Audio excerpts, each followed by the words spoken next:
In all honesty, as filmmakers, we oftentimes attend to purchase filmmaking gear that we simply just don't need. There's a lot of gear that we waste money on, and then there's a lot of gear that we find great value in that we wish we would have bought sooner.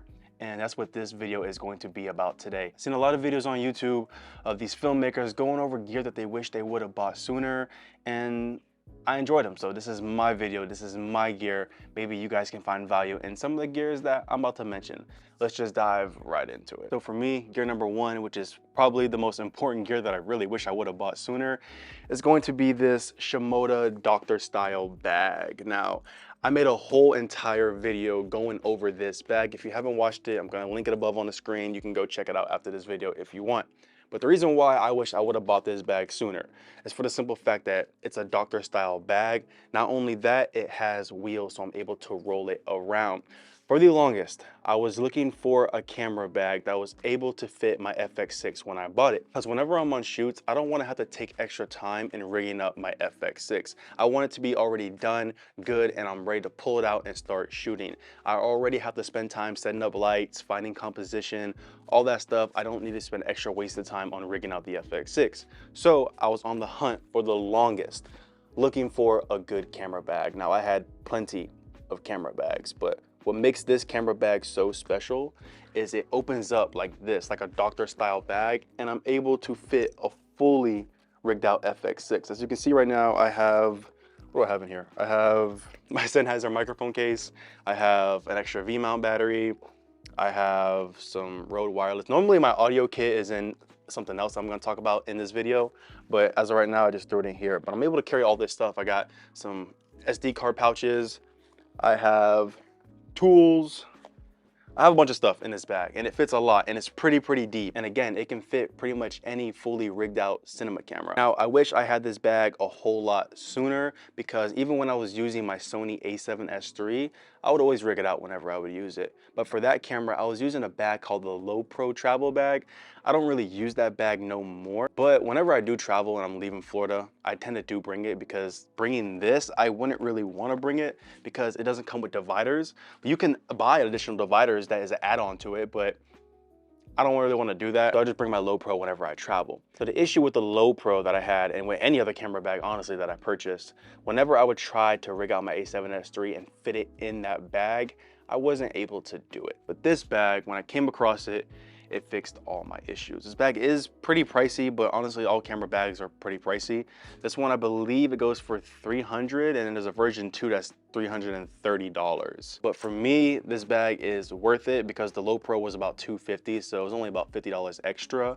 But I love it. The material of it feels amazing. It feels durable. It doesn't feel cheap. It's water resistant, so whenever I go through the rain, I don't really have to worry about my camera gear being damaged because of the water. It has a protective coating on it. Again, I can roll it. That makes it so much easier for me. I don't have to sit here and carry it around if I don't want to carry it around. All in all, it's an amazing bag, and I wish I would have bought this a whole lot sooner. Thank you, Shimoda. And if you're watching this, maybe one day you can sponsor me and I can give one of these bags away to one of you guys. That would be pretty cool. All right, now, so camera accessory number two that I wish I would have bought is going to have to be this Pelican style hard case. Now, this is not a Pelican case, but it's like a Pelican case. It's cheaper than a Pelican case, and you can pick them up at Harbor Freight for about $30. Starting price for like this size, it was around $30 or $40. And I have a whole bunch of more of these. I only brought one for the sake of the video just to prove my point.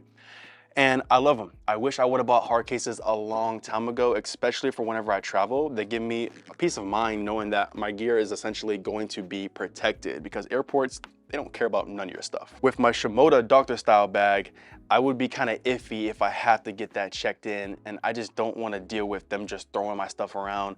I just don't want to take the chances. At least if someone drops this, I'm still going to be heartbroken, but I'm gonna have a little bit more peace of mind knowing that my gear is fully protected in this hard case. Now, I have different hard cases. I believe this one, the one I grabbed, is for my lenses. Yeah, this one right here is for my lenses. I keep my lenses in here. I only have the Sigma 24-70 and then the 85, and I'm using the 35. Hint, hint, I have extra space down here, and I plan on buying a cinema lens, so Can't wait to make the switch over to cinema glass. But this is my lens one. I have one for audio and then I have one for lights, because sometimes I just hate carrying my giant aperture light bag and I just want to throw it in a hard case and just call it a day. But this is something that is essential, and I really think that if you're a filmmaker and you're on live sets and you do a lot of sets and you do a lot of shoots, a Pelican case is a must. You can essentially just, again, just keep all your gear safe. And I have my branding printed on it. I don't know if you can see that. There you go. Creative Lab Films. There you go. It looks beautiful. Wish I would have got it bigger. But this is something that I wish I would have bought sooner. And honestly, for the longest, I really didn't think that I even needed this. But when I bought it, I bought a whole bunch of them. And essentially, I love it. There's different ones. There's ones that come with wheels on them. And then there's ones that come bigger than this. And yeah, can't beat it. If you don't want to spend money on the Pelican case, get this cheaper brand. I don't even know the name of this brand. If I could, oh, right here. This is the name of the brand. So if any of you guys are wondering, you want to go pick it up, Harbor Freight, they have them. That's the name of the brand. It's been doing me good. Moving on to, what number, 3? I already forgot. So camera accessory number 3 is going to actually be something that I'm using right now to look at myself. So just give me 1 minute. Okay, so the next camera accessory is going to be this Atomos Shinobi 5-inch monitor. I previously used to use a Portkeys, and it was a 5-inch monitor, and I just did not like it. Now, I do know some filmmakers that have the 7-inch Portkeys, and they love it. The colors are great. They have no issues with it. They're able to pair it with their Red, the Blackmagic, and some Sony cameras, and mine was able to do the same. But for me, it's just the colors were not accurate, and even false colors, which I use quite frequently on this Atomos Shinobi monitor, I didn't like how the false colors looked on the Portkeys. To me, it was just, I just didn't like it. I prefer the false colors on this monitor a whole lot better. The colors and the look of this monitor that it produces just looks so much more closer to what my monitor looks like that came with the Sony camera. I love this monitor. I can't complain. It doesn't have SDI. That's something that I will complain about. But it ain't the end of the world. I do plan on eventually one day maybe getting a small HD monitor, 7-inch monitor, but for now, this does the job and I love it. My biggest complaint though about this monitor is it is a power hungry monitor. This thing eats up so much battery that it's not even funny, and then it gets really, really hot. That's something that my Portkeys monitor didn't do, and all in all, the Portkeys monitor did feel like a better build quality. It's more of like a cheaper plastic.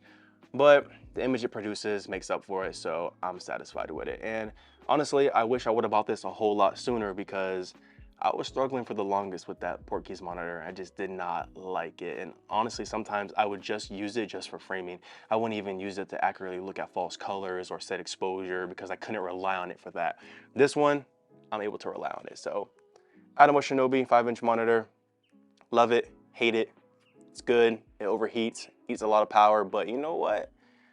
I paid $200 for this, so whatever. Okay, so my last and final camera accessory that I wish I would have bought is going to be this little man purse, strap, shoulder, sling bag, whatever you want to call it. This is something that honestly, I didn't really think I would use a whole lot until I started getting more event and corporate shoots. This one is a little bit too small and it's not really designed for camera use, but I do plan on upgrading and getting something more for camera use that is like this. I'm looking at the Peak design to make an everyday sling bag, but this is close enough to it for now and it's getting the job done. So this is typically something that I bring with me on every single event job that I do. But a simple fact that I'm able to hold an extra lens, I'm able to hold a V-mount battery, I'm able to hold my SD cards, whatever it is that I think I might need, snacks, tools, I'm able to carry it in this little bag. It's not the deepest bag in the world, but it has enough room for a basic lens. It has enough room for maybe a small secondary B camera. It has enough room for anything else that I'm essentially needing, but it's not ideal for camera usage. But for now, it's getting the job done until I'm able to get the Peak design bag. And when I do pick that up, I'm gonna make a video about it if you guys wanna know about it. This is something that is crucial and essential for me because I do a lot of event work and I love doing event works, but when I'm doing event works, I don't wanna carry around the Shimoda bag. I'm not gonna keep running back and forth to the Shimoda bag, changing out lenses, changing out SD cards, maybe changing out whatever it is that I need to change out.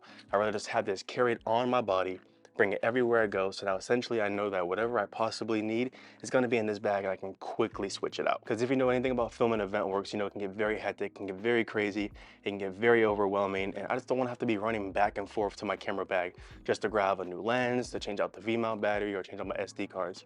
So I carry this on me all times, gets the job done for now. Hope you guys enjoyed today's video. Leave in the comment section below what are some essential accessories that you guys carry with you on every single shoot. What are some accessories that you guys have to have anywhere you go? Leave in the comment section below. I'd love to hear it. Without further ado, I'm going to catch you in the next video. Abiantu, Banjoni.